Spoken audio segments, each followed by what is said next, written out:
శ్రీ విష్ణు చేసిన క్యారెక్టర్స్ అన్నీ చాలా సామాన్యంగా ఉంటాయి. అంటే సామాన్యమైన లైఫ్ స్టైల్ కనిపిస్తది. ఓ 10,000 కోసం తాపత్రపడే పాత్రలు, లేకపోతే సినిమా హాల్‌లో పనిచేసే పాత్రలు చాలా రిలేటబుల్ ఫ్యాక్టర్స్ ఉంటాయి. ఏదో మిడిల్ క్లాస్ మ్యాన్‌ని తెర మీద రిప్రజెంట్ చేసే క్యారెక్టర్స్ ఒక కాన్స్టెంట్‌గా చేస్తున్నారంటే శ్రీ విష్ణు అందులో ఫస్ట్ ఉంటారు. సో, ఈ మిడిల్ క్లాస్ హీరో ఇప్పుడు మనకి విన్యాసాలు చూపించడానికి రెడీగా ఉన్నారు. హాయ్ విష్ణు గారు. హాయ్ అండి. హాయ్. సార్ నమస్తే. నమస్తే. చాలా రిలేటబుల్ ఫ్యాక్ట్ ఉంటుంది సార్ మీరు చేసే సినిమాల్లో. మమ్మల్ని మేము చూసుకుంటాం. ఏంటంటే చాలా చిన్న అమౌంట్ కోసం ఇబ్బంది పడటం, చాలా చిన్న అమౌంట్ దొరకటాన్ని సక్సెస్గా భావించడం. ఈ రిలేటబుల్ ఫ్యాక్టర్ అనేది ఎంత బలంగా ఆడియన్స్లోకి వెళ్ళిందంటే ఒక హౌస్ హోల్డ్ నేమ్ అయింది. కొన్ని ఇయర్స్ బ్యాక్ మనకి జగత్ బాబు గారు, వెంకటేష్ గారు ఆ జోనర్లో ఉండేవారు. అంటే వాళ్ళకున్న మార్కెట్ చాలా స్ట్రాంగెస్ట్ మార్కెట్. చాలా రోజుల తర్వాత మీరు కనిపిస్తున్నారు మాకు టాలీవుడ్. థ్యాంక్స్ అండి. థ్యాంక్స్. సో ఎందుకంటే మీరు ఎంచుకునే పాత్రలన్నీ మేము ఎక్కడొక్కడ చూస్తున్న పాత్రలే ఉంటాయి. ఎక్కడ అవుట్ ఆఫ్ ద బాక్స్ ఉండదు. మీ యాక్టింగ్ కూడా జస్ట్ ఒక బిహేవ్ చేస్తున్నట్టు ఉంటుంది. నేను యాక్ట్ చేస్తున్నాను ఫీలింగ్ ఆడియన్స్కి ఎప్పటికీ రాదు. సో ఏంటి ఈ రెండు చాయిస్లు? బేసిక్గా అంటే వచ్చే కథలు కూడా నాకు ఆ మిడిల్ క్లాస్ అంబియన్స్, లేకపోతే మన ఇంట్లో కదా, లేకపోతే పక్కింట్లో చూసిన పాత్ర ఇది అలా రిలేట్ అయ్యేవే మ్యాక్సిమం. అలాంటి కథలు రావటం వల్ల ఎక్కువ ఇంపాక్ట్ నేను చాలా ఇంపాక్ట్ ఇది వస్తాయి అన్నమాట కథల్లోంచి నా పాత్రకి. అది ఎప్పుడు నేను అది బిలీవ్ చేస్తానండి. ఆ స్పేస్ ప్రస్తుతం ఆ కైండ్ ఆఫ్ స్పేస్లో సినిమాలు కొంచెం తగ్గినాయి. ఇదివరకు బాగా వచ్చేవి. శ్రీకాంత్ గారు ఎక్కువ బాగా చేసేవారు. అన్నీ బాగుండి. నిజమైన ప్రాబ్లమ్స్ బయట వాళ్ళు ఎలాంటివి ఫేస్ చేస్తారు, వాళ్ళు ఎలా గెలిచారు లాస్ట్కి, అన్నీ అలాంటి సబ్జెక్టులు కొంచెం ఈ మధ్యన కొంచెం తగ్గుతున్నాయి. బట్ లక్కీగా ఆ ప్యాటర్న్లో చేస్తుంటే నాకు బాగా వర్క్ అవుతుంది, బాగా రిసీవ్ చేసుకుంటున్నారు.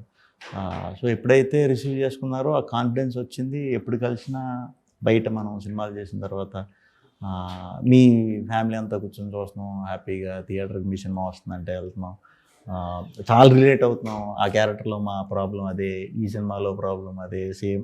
ఈ రిలేటబిలిటీ ఎక్కువైంది. సో వెరీ హ్యాపీ అలా రిసీవ్ చేసుకుంటున్నందుకు. బట్ మనకి జరిగేవి చాలా మటుకు అందరికీ కామన్గానే ఉంటాయి. కామన్గానే ఉంటాయి. అవి తక్కువ ఇష్యూస్ ఉంటాయి.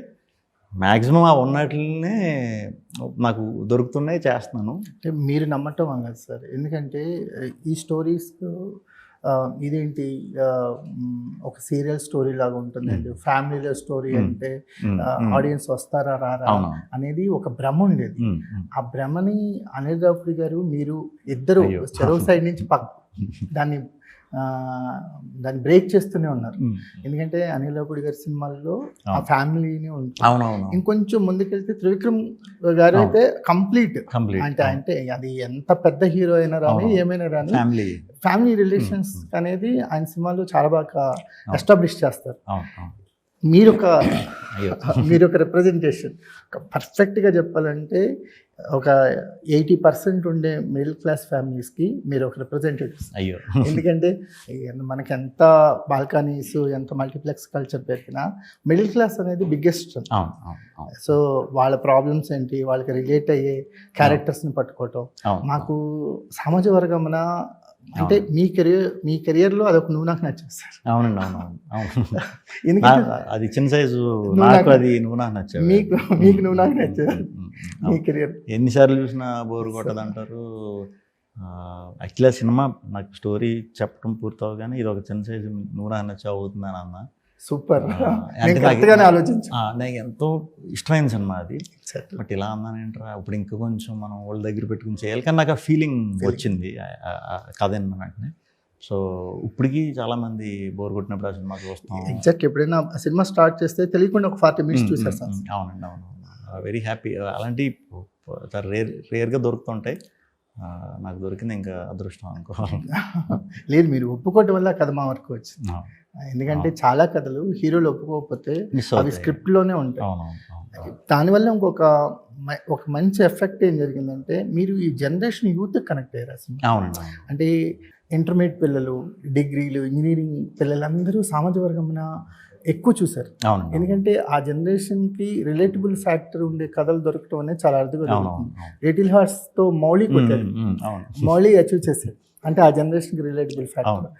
మీరు ఆ జోన్లో ఉన్నందుకు వెరీ హ్యాపీ సార్. అంటే మీరు అప్పట్లో ఒకటి ఉండేవాడు కానీ, నీది నాది ఒకే కథ కానీ, ఈ సినిమాలు కూడా చాలా మంచి పేరు తెచ్చినాయి. కానీ ఒక ఆడియన్స్లోకి మిమ్మల్ని తీసుకెళ్ళటానికి ఈ కథలు సింగిల్ కానీ, సామాజ వర్గమున కానీ ఒక బిగ్గెస్ట్ స్ట్రెంత్గా మారింది మీకు. అవునండి అవునవును. విష్ణు విన్యాసం ఏం చేయబోతున్నాడు, చాలా ఓవర్ హైప్ ఉన్నాడు సార్. ఇది విష్ణు విన్యాసంలో హీరో. ఇది డెఫినెట్గా అందరికీ నచ్చుతుంది. ఇది చిన్నపిల్లల నుంచి పెద్దవాళ్ళ వరకు లెక్చరర్ రోల్ కదా. లెక్చరర్ రోలు అంటే ప్రొఫెషనల్ దీంట్లో జరిగే ఇంట్రడక్షన్ వరకు ఉంటుంది. తర్వాత అంతా పర్సనల్ స్పేస్లోనే వెళ్తాం. అంటే కాలేజ్ అదంతా ఉంటుంది కానీ పార్ట్ తక్కువ ఉంటుంది. తక్కువ ఉంటుంది. ఫలానా చోట వీళ్ళ వర్కింగ్ స్పేస్ అనేది వరకు చూపిస్తాం. ఇంకా తర్వాత వాళ్ళ పర్సనల్ స్పేస్కే వచ్చేస్తాం అనమాట. సో లెక్చరర్స్ మధ్యన లవ్, సో ఎలా ఉంటుంది, ఆ లవ్లో ఎలాంటి ప్రాబ్లమ్స్ వస్తాయి, దాన్ని సాల్వ్ చేసే ప్రాసెస్లో ఎలా ఫ్యామిలీస్ ఒకటి అవుతాయి, సో ఆ ఫ్యామిలీ దీంట్లో పడిన తర్వాత వీటికి ఎలాంటి సిచ్యువేషన్స్ వస్తాయి, ఎలా దాటుకెళ్తాడు అనేది ఓవరాల్ కథ అండి. లెక్చరర్ అనగానే మాకు సుందరకాండ వెంకటేశ్వర సుందరకాండ, అవును, అది one of my favourite film. One of the favourite, చాలా బాగుంటుంది. అది స్టూడెంట్ లెక్చరర్ లవ్. అది ఇది లెక్చరరే. సో కానీ కొంచెం అది గమ్మత్తుగానే ఉంటుంది అనమాట. సార్ డైలాగ్స్ని వినపడకపోకుండా చెప్పటం వల్ల కూడా కామెడీ సర్వ్ అవుతుంది అనేది మీరు అవును బాగా ప్రూవ్ చేశారు. అవును అది ఒక స్టైల్ అయింది కదా మీకు. అవునండి అవును. ఒక మాటని మింగటం వల్ల కూడా అవును అదొక అంటే మనకి ఒక వర్డ్ వినపడకపోవటం. అది బేసిక్గా చార్లీ చాప్లిన్ గారి సినిమాలు చూడటం, చిరంజీవి గారు స్టార్టింగ్లో మాస్ కామెడీ, ఇంకా ఆయన్ని కొట్టేవారు ఎవరు లేరు, ఆ మాస్ కామెడీ చేసేటప్పుడు అని మింగేసేవారు అన్నమాట. మింగేసిందని చెప్పేవారు. ఆయన నుంచి, రవితేజ గారి నుంచి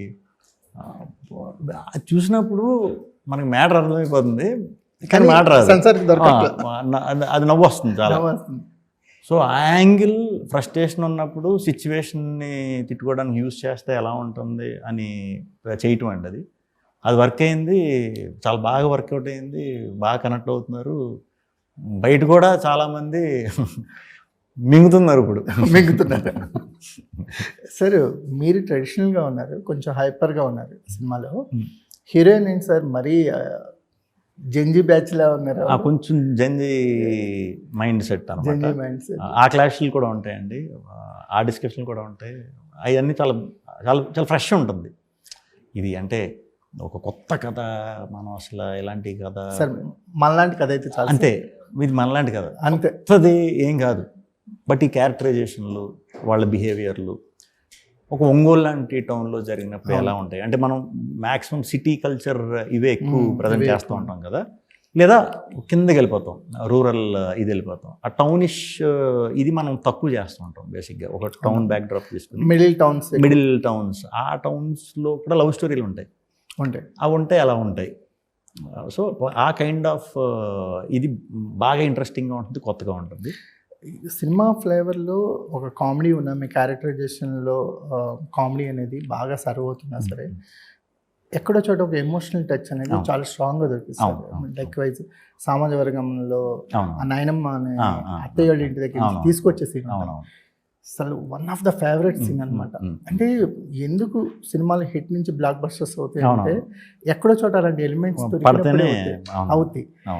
ఆ విషయంలో ఏదైనా ఒక ఛాన్స్ స్క్రిప్ట్లో దొరికితే మీరు దాన్ని ఒక నెక్స్ట్ లెవెల్కి తీసుకెళ్తారు ఎమోషన్స్. అలాంటి ఎమోషన్స్ ఏమన్నా మాకు ఇందులో దొరుకుతాయి?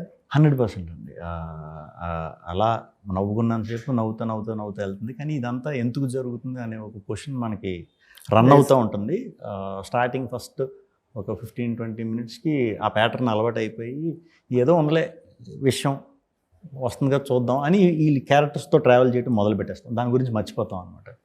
ఒక ఎక్స్టెంట్కి వెళ్ళిన తర్వాత ఏంటిది ఇంకా అనే టైంకి అసలుది మనం ఓపెన్ చేస్తాం అనమాట. ఎమోషనల్ ఇది చాలా బ్యూటిఫుల్గా తీసాం. ఫస్ట్ నుంచి కూడా మేము సినిమా మిగతా అంతా కూడా కొంచెం జాగ్రత్తగా తీసుకున్నా. అది మాత్రం ఆ ఒక్క సీక్వెన్స్ చాలా బాగా తీయాలనుకున్నాం, చాలా బాగా తీసాం. ఇప్పుడు మెయిన్ మ్యూజిక్ అనేది చాలా ఇంపార్టెంట్, బీజిఎం అనేది. యాక్చువల్లీ ఆ సీక్వెన్స్ అంతా చూసుకునే వచ్చాను అనమాట ఇంటర్వ్యూస్కి. ఓకే, వెరీ హ్యాపీ, అదిరిపోయింది ఆ సీక్వెన్స్ అయితే. ఆ సీక్వెన్స్తో ఒక 90-95% ఆడియన్స్ ఫిక్స్ అయిపోతారు. దాంతోనే ఇంక ఇది సాటిస్ఫై చేసిందిరా అని. సో అలాంటి ఎమోషన్ కూడా ఉందండి సినిమాలో. చాలా టైటిల్స్ అనుకుని విష్ణు విన్యాసం ఫిక్స్ అయ్యారా, లేకపోతే ఒకటే అనుకున్నాం ముందు. విష్ణు విన్యాసం అంటే నా పేరు ఎందుకు అలాంటి డిస్కషన్ ముందు ఒకటి అనుకున్నాం, ఒక టైటిల్. అది ఇది మరీ అంటే నాకు సూట్ అవుదేమో, అది మరీ మాస్ టైప్లో ఉంది, ఎంతవరకు కరెక్టో కాదో చూద్దాంలే అని ట్రావెలింగ్లో సడన్గా డైరెక్టర్ ఈ పేరుతో వచ్చాడు, విష్ణు విన్యాసం. నా పేరు ఎందుకు, ఇంకో పేరు విన్యాసం అన్న పెడదాం ఇదంటే, లేదు సార్ ఇది బాగుంటుంది సార్ చూద్దామని అనుకున్నాం. డైలీ ఒక 15-20 డేస్ విష్ణు విన్యాసం అని చెప్తుంటే అది చాలా పాజిటివ్ సౌండింగ్ బాగా అనిపించింది. 2 స్కెడ్యూల్ అయ్యాక మనం చూసుకుంటాం కదా, ఎక్కడ అంటే పేరు పెట్టినప్పుడు అలా ఉండాలి ఇలా ఉండాలి అని తెలియకుండా మనకు వస్తూ ఉంటాయి కదా, అవి ఏమీ లేకుండా కథకే స్టిక్ అన్న వెళ్ళటం వల్ల ఆ 2 స్కెడ్యూల్ తర్వాత ఫిక్స్ అయ్యా అనమాట. హ్యాపీగా పెట్టుకోవచ్చు. సార్ రదన్ తో అంతా అంటే ఆయన సరిగా అందుబాటులో ఉండరని ఒక చిన్న టాక్ ఉంది. సో మీ వరకు వచ్చేసరికల్లా ఎలాంటి ఎక్స్పీరియన్స్? మనకు పాటల వరకు ఏమీ ఇబ్బంది లేదండి. పాటలు ముందు చేంజ్ చేసుకున్నాం. సో సాంగ్స్ వరకు ఒక సెటప్ ఇది చేసేసాం. బీజిఎంకి వచ్చేసరికి లాంగ్వేజ్ కమ్యూనికేషన్ కొంచెం ఇబ్బంది అయింది. సో దానికి ఆల్టర్నేట్గా నేను ఇంకొక 2-3 ఆప్షన్లు తీసుకొని అవి ప్యారలల్గా వేరేగా సెటప్ చేశా. అది కూడా చెప్పేస్తా త్వరలో. అంటే ఈ న్యూమరాలజీ మీద ఉన్న మూఢనమ్మకం అనుకోవచ్చు, ఇవన్నీ కూడా రెగ్యులర్ లైఫ్లో చాలా మందికి చూస్తున్నాం సార్. అంటే మనకి ఎందుకు మన నెంబర్ ప్లేట్స్ కొన్ని పోర్టల్కి ఎందుకు వెళ్తున్నాయి? ఈ నమ్మకాల వల్లే కదా. రెగ్యులర్ లైఫ్లో చూసేదే ఒక్కొక్కళ్ళు బండి కాస్ట్ ఎంత ఉంటుందో నెంబర్ ప్లేట్ కాస్ట్ అంతకంటే ఎక్కువ పెట్టి కొంటుంటారు. వీళ్ళ మీద ఏమైనా ఒక సెటైర్ పడిపోతుందా? అంటే ఆ ఒకటి అడక్కులో లేదు రాజేంద్ర ప్రసాద్ గారు ఓకే. అంటే ఈ మధ్యన ఈ నమ్మకాలు బాగా పెరిగిపోయినాయి. అంటే ఒక 50 మంది నమ్మితే 50 మంది నమ్మరు. సో అది చాలా సెన్సిటివ్ టాపిక్. మనం ఇలాంటి ఎందుకు నమ్ముతాం అంటే ఏదైనా ఇబ్బందులు ఉన్నప్పుడే నమ్ముతాం, ఏదైనా ధైర్యం కోసం నమ్ముతాం. అలాంటి దాని మీద సెటైర్ వేయడం కరెక్ట్ కాదని నా పర్సనల్ చాయిస్. ముందు అనుకున్నాం, లేదు షూట్కి వచ్చే టైంకి అలా వద్దు, జాతకాలు నమ్మితే ఇలా జరుగుతుంది, నమ్మకపోతే ఇలా జరుగుతుంది, ఆ టాపిక్ వద్దు, ఆ డిస్కషన్ అది వద్దు. జాతకాలు బ్యాక్ డ్రాప్లో కదా, అంతే. దాన్ని నమ్మొద్దు అలాంటివి ఏముండవు. అంటే ఒక జడ్జిమెంటల్గా ఏముండదు. ఆడికి నమ్మకం అంతే, ఆడు హీరో క్యారెక్టర్కి నమ్మకం, ఆ నమ్మకంతోనే ఫాలో అవుతూ వెళ్ళాడు అనమాట. అంతవరకే మనం అది ప్రొజెక్ట్ చేస్తాం. ఇంకా నమ్మినందుకు ఇలా అయిపోయాడు, లేకపోతే నమ్మలేనందుకు ఇలా అయిపోతుండే ఆ డిస్కషన్లో ఉండదు. ఎవరిని అలాంటి అట్లు హర్ట్ చేయం. అంటే ఆ ఒకటి అడక్కు అది ఫుల్ దాని మీద ఇదే వెళ్తుంది. లేదండి మనకు వెంకీ సినిమాలో కదా, అది దాంట్లో ఎంతవరకు ఉంటుందో అంతవరకే, ఓన్లీ క్యారెక్టరైజేషన్ దీనికోసమే. ఓకే సార్, విష్ణు విన్యాసం చేసినప్పుడు అంటే మోస్ట్లీ మీ కెరియర్ చూస్తే ఎక్కువ మంది కొత్త డైరెక్టర్స్తో వర్క్ చేశారు.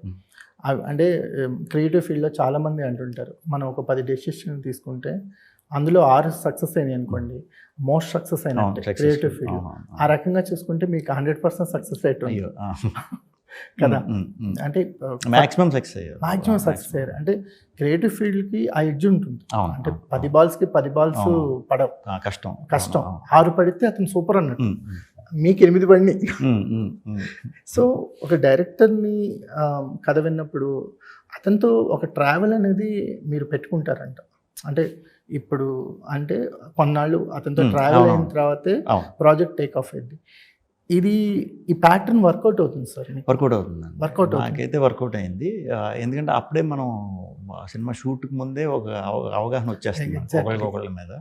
సో దాన్ని బట్టి అందరూ అన్నట్లు పర్ఫెక్ట్ కాదు కాబట్టి ఎక్కడో మనకి ఒక దాంట్లో స్ట్రాంగ్ ఉండొచ్చు, ఒక దాంట్లో వీక్ ఉండొచ్చు. ఆ వీక్ ఉన్న దాన్ని మనం ఒక మంచి టెక్నీషియన్తో ఇతనికి సపోర్ట్ కింద ఇవ్వచ్చు.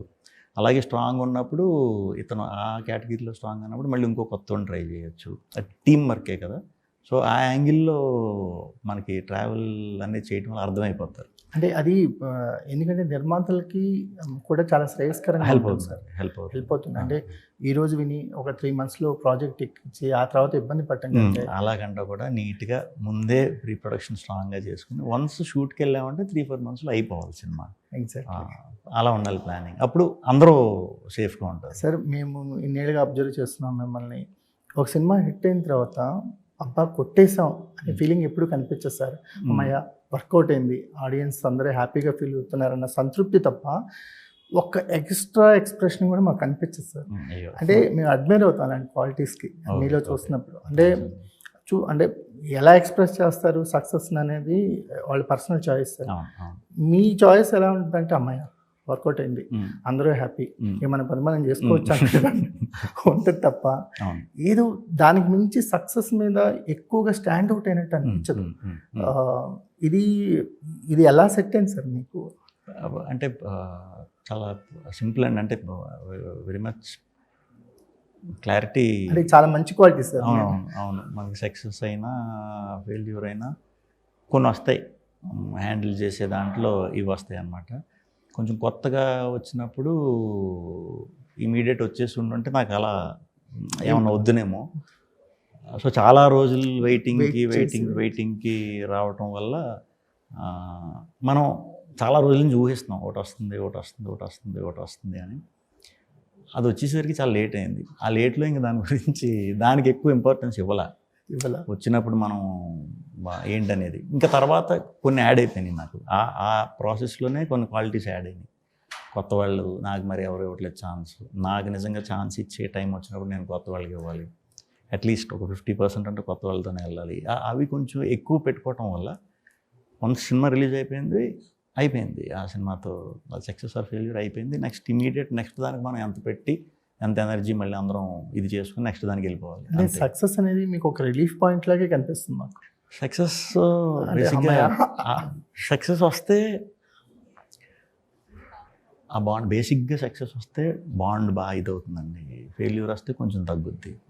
ఇది నేను స్టార్టింగే గమనించాను. సో నేను సక్సెస్ ఫెయిల్యూర్ అనేది కొద్ది రోజులు మనం ఒకరితో బాండింగ్ ఏర్పడిన తర్వాత ఫెయిల్యూర్ అనేది అందరికీ కామన్.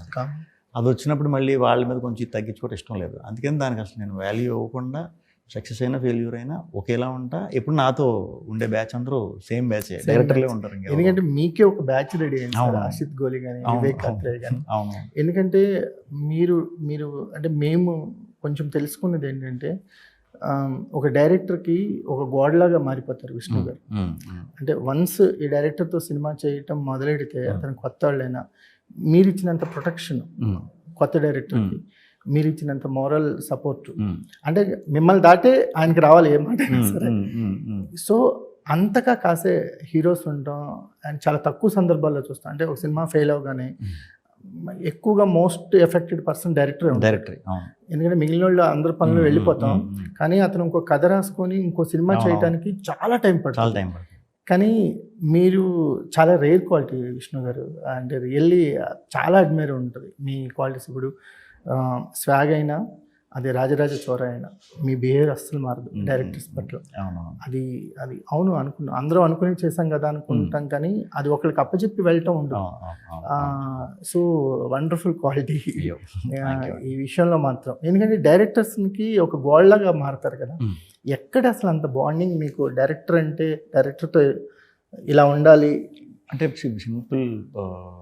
డైరెక్షన్ చేసేటప్పుడు ప్రతిరోజు కొత్త ఛాలెంజెస్ వస్తాయి అన్నమాట. మైండ్ క్లియర్ ఉంటేనే ఫుల్ ఫోకస్ అనుకున్న దాని మీద పెట్టగలుగుతారు. అందులో కొత్త డైరెక్టర్ చాలా సంవత్సరాలు కలగని చాలా సంవత్సరాలు కష్టపడితే ఛాన్స్ వస్తుంది. ఆ ఛాన్స్ వచ్చినప్పుడు వాళ్ళు ఫోకస్ చేసే ఏదైతే ఆ ప్రాసెస్ ఉందో దానికి ఏ అడ్డు రాకుండా చూసుకోవటం నా బాధ్యత. వాడికి ఫ్రీడమ్ కంప్లీట్ ఇచ్చి బెస్ట్ ఆ కథకి ఎంత చేయగలుగుతాడు కంఫర్ట్గా ఉంచాలి, ఎంత ఎఫెక్ట్ పెట్టించాలి. దానికి మోటివేషన్, దానికి సపోర్ట్ కింద అయితే ఉంటా. నాకు అది ఇష్టం. అంటే బేసిక్గా మరి ఎందుకో నాకు తెలియదు, కానీ అలాగే వర్క్ చేయాలనేది నా మైండ్ సెట్ అన్నమాట. ఏ పని చేసినా సో ఆ సపోర్ట్ ఇవ్వటం వల్లే కొంచెం మిగతా ఇవన్నీ పక్కన పడేసేవాళ్ళు, దాని మీదే ఫోకస్ పెట్టారు. కొత్త డైరెక్టర్స్ చాలా మంది స్క్రిప్ట్స్ మీద ఫస్ట్ పేరు చాలా సార్లు మీ పేరే రాసుకుంటున్నారు. చాలామంది అన్న కొత్త డైరెక్టర్లకి, నేను కొత్త డైరెక్టర్కి ఛాన్స్ ఇవ్వచ్చు కదా ఇలా అంటారు. బట్ నేను మాత్రం ఒకేసారి 2 చేయగలుగుతాం సంవత్సరానికి, అంతకుమించి చేయలేం. బట్ ఈవెన్ దాంట్లో కూడా కథ వినటానికి ఆల్మోస్ట్ ఖాళీగా ఉన్నప్పుడు అందరినీ కలుస్తూ ఉంటాను, వింటూనే ఉంటాను. కథలు వింటూనే ఉంటారు సార్? అంటే కథలు అనేది కాన్స్టెంట్గా షూటింగ్ ఉంటే హ్యాపీ అండి. షూటింగ్ ఉంటే ఆ షూట్ గురించి చెప్తే, ఆ సినిమా గురించి చెప్తే వేరేది ఏమి ఉండదు. షూట్ లేదంటే కథలు, అందరూ అదే అంటారు, ఎన్ని కథలు అంటారు అని. మరి ఇష్టం నాకు కథలు అంటే ఇష్టం. కథ అంటే ఏ సినిమా దగ్గర సార్ సో నేను ఇక్కడ స్టాండ్ అవుట్ అయ్యాను, సో ఇక నాకు మళ్ళీ ఎదురు చూసే అవకాశం లేకుండా ఆఫర్స్ వస్తాయని ఏ మూవీ మీకు ఆ ఫీల్ కలిగించింది? అంటే హానెస్ట్గా చెప్పాలంటే నాకు ప్రేమేష్ కాదల్ ఫస్ట్ సినిమా చేసినప్పుడే మనకి ఫస్ట్ యాక్సెప్టెన్సీ రావాల్సింది ఆడియన్స్ నుంచి. డైరెక్టర్, ప్రొడ్యూసర్స్ మనం తీసుకోవట్లేదు అంతా పక్కన పెడితే, వన్స్ మనం కనిపించినప్పుడు ఆడియన్కి కొన్ని ఏవో చూస్తారు, అదేంటో కూడా నాకు తెలీదు. వాళ్ళు యాక్సెప్ట్ అందరినీ చేస్తారా అంటే చేయరు, అలానే ఎవరిని చేస్తారు. ఎందుకు చేస్తారో మరి అది తెలియదు. ఆ కనెక్షన్ ఒకటి. నేను చిన్నప్పటి నుంచి సినిమా వాతావరణంలో పెరగటం, సినిమాలు చూస్తూ పెరగటం. సినిమా వాతావరణం అంటే ఈ డిస్ట్రిబ్యూషన్స్ అని, ఈ థియేటర్స్ అని, వీటి బ్యాక్గ్రౌండే కాబట్టి అవన్నీ చూస్తూ నాకు ఒక అవగాహన అనేది ఉంది లైట్గా.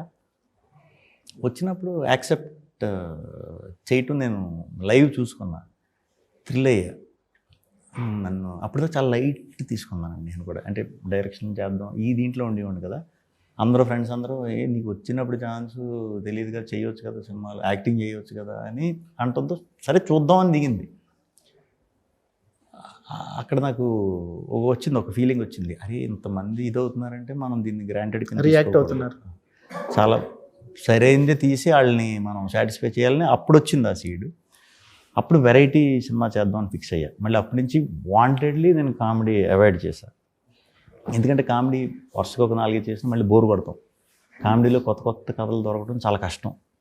సో కాన్సెప్ట్ సినిమాలు చేస్తే అది యాక్టర్ కింద ముందు ప్రూవ్ చేసుకోవాలి మనం అని చాలా ఎక్స్పెరిమెంట్లు అన్ని ఎక్స్పెరిమెంట్లు చేసేవాడిని. కొంచెం హాఫ్ బిట్ సినిమాలు ఇవే ఎక్కువ చేశా.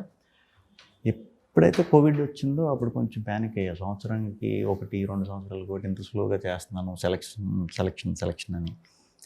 ఈ కోవిడ్ ఇలాంటివి వచ్చినాయి అంటే మనం ఎన్నో చేద్దాం అనుకున్నాం, ఇలా అవుతుంది ఏంటి అనుకున్న టైంలో మళ్ళీ కోవిడ్ ఆగిందన్న తర్వాత ఇప్పటి నుంచి ఇంకొంచెం ఫాస్ట్ చేద్దాం వర్క్ చేయటం. ఒకేసారి 2 ఆటల గురించి ఆలోచించవచ్చు, 3 ఆటల గురించి ఆలోచించగలుగుతుందా లేదా బ్రెయిన్ అనేది నేను చెక్ చేసుకున్నా. హ్యాపీగా వర్క్ అవుతుంది నాకు, ఓకే డన్ అనుకుని అప్పుడు ఎంటర్టైనర్లోకి వచ్చానండి. ఎంటర్టైనర్లోకి వచ్చిన తర్వాత సామాజ వర్గమన ఫస్ట్ డే ప్రీమియర్స్ ముందే ప్రీమియర్ చేస్తాం, అంత కాన్ఫిడెంట్గా ఉన్నాం, గ్యారంటీ అవును. అది ఆ రియాక్షన్ నాకు అప్పుడు అనిపించిందండి, నవ్విస్తే యాక్సెప్టెన్సీ వచ్చింది. రిలేటబిలిటీ ఉంది సార్ మీ క్యారెక్టర్స్లో. మాకు మెంటల్ మనలో చాలా ఇష్టం మీ సినిమా. అది అనుకున్నంత సక్సెస్ అవ్వలేదన్న బాధ మాకుంటుంది, ఎందుకో అది ఎక్కడో ఒక దగ్గరే ఆగిందన్న బాధ. బ్రోచేవారు ఇష్టం మీకు, రాజరాజ చోరా ఇష్టం, ఇప్పుడు సామాజ వర్గం ఇష్టం, సింగిల్ ఇష్టం, రేపు విష్ణు విన్యాసం కూడా లిస్టులో చేరబోతుందని నమ్ముతున్నాం. వీటన్నిటిలో ఉన్న కామన్ క్వాలిటీ ఏంటంటే సార్, మీరు సామాన్యులు, మీరు మిడిల్ క్లాస్ మ్యాన్. ఇందులో ఉన్న ఒక కామన్ పాయింట్ తీస్తే ఇందులో మీరు సామాన్యులు, మిడిల్ క్లాస్ మ్యాన్. మీ కష్టాలు కూడా మాలాంటి కష్టాలే, మీరేమి సమాజాన్ని మార్చే కష్టాలు అయి ఉండవు. జస్ట్ ఇంకోటి ఏంటంటే మీ సొల్యూషన్స్ కూడా అంతే సింపుల్గా ఉంటాయి, ఏదో హార్ట్ బ్రేకింగ్ సొల్యూషన్స్ ఏమి ఉండవు, జస్ట్ సింపుల్. మాకు సింగిల్ క్లైమాక్స్ చాలా ఇష్టం సార్. సెప్టిక్ ట్యాంక్ లో చెప్పు పడింది అసలు, దాన్ని ఆ క్లైమాక్స్ వరకు చాలాసార్లు చూసాను. ఇప్పుడు ఆ చెప్పు పోయింది, ఈ చెప్పు పోయింది, రగ్గప్పుకొని తిరుగుతూ ఉంటారు. సార్ మా రిక్వెస్ట్ ఏంటంటే ఈ జోన్లో కొంతకాలం ఉండండి సార్. ఈ జోన్లో మీరుంటే మిమ్మల్ని అంటే ఇంకా బాగా ఎంజాయ్ చేస్తాం. అంటే మీరు ఆర్టిస్ట్గా ప్రూవ్ చేసుకోవడానికి ఈ సినిమాలో 1 సీన్ 2 సీన్లో మీకు ఎక్కడో ఛాన్స్ వస్తుంది, కానీ ఈ జోన్లో మీరు ఉండడం అనేది ఆడియన్స్కి, మీతో పాటు సినిమా చూసే వాళ్ళకి అందరికి కూడా ఒక గిఫ్ట్ అవుతుంది. అయ్యో, సో ప్లీజ్ కొంతకాలం ఈ జోన్లో ఉండమని రిక్వెస్ట్ చేస్తూ 100%. విష్ణు విన్యాసం కూడా లిస్ట్లో ఉండాలని కోరుకుంటూ thank you, wish you all the best. Thank you very much, thank you.